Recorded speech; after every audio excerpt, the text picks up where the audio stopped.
Jayhawk team finished the non-conference schedule with a record of 11-2. Now compare that to last season when they only went 9-4. I'm Nick Williams, coming up on 41 Action News at 5. What could happen to you if you don't feed the meter? Despite falling short in the wild card race and not making the playoffs, this team does have a lot of positives to take from this season. So if you don't want to come out of the wallet, you better click it. She is the first woman with the title of priest here in Kansas City, but it may get her thrown out of the church. The Kansas City Royals are back in the World Series for the first time in 29 years. The last time this team was here, 1985. Chiefs back at Arrowhead with playoff wildcard implications on the line.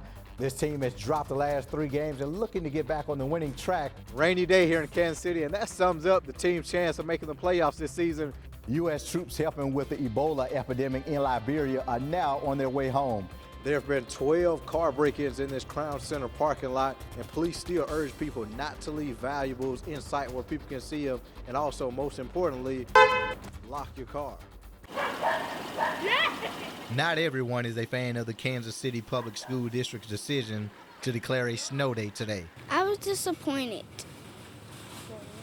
that I couldn't go to school. As for the teachers and parents, the frustration was from the late timing at which they got the notice. Andrea Flinders, the president of the Teachers Union, explained the snow day protocol. It has to be done by 5:45.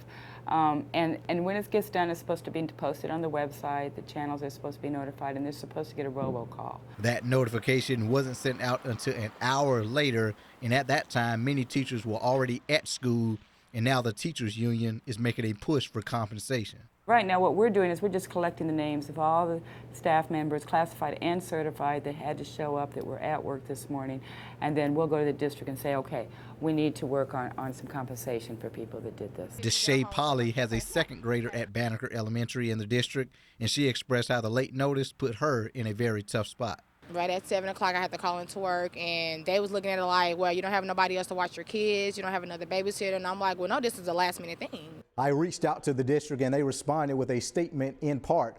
The safety of our students is always the overriding concern when confronted with inclement weather. In the case of December 17th and 18th storm, the stormy weather did not materialize as soon as expected. Consequently, the call to cancel school was necessarily made very late in the morning. Now, the last time the school district was under this type of scrutiny dates all the way back to February of 1980. Here in the newsroom, Nick Williams, 41 Action News.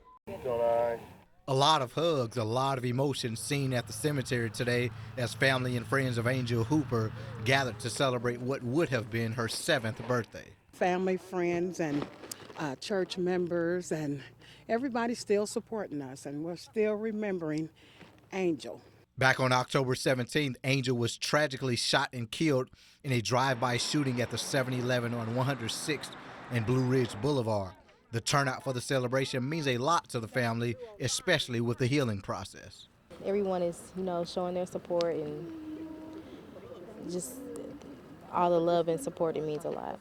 Many brought along with them balloons and wrote special messages on them.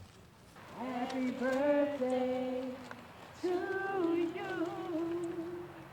The singing of Happy Birthday, which was led by Angel's grandmother, and afterwards was the releasing of the balloons. Now, despite tragedy hitting this family, they still find happiness knowing that Angel is in a better place. She's okay. She took her little wings and she flew. We know that she's fine. And that's why we're happy, because we know she's happy. Reporting in Kansas City, Nick Williams, 41 Action News.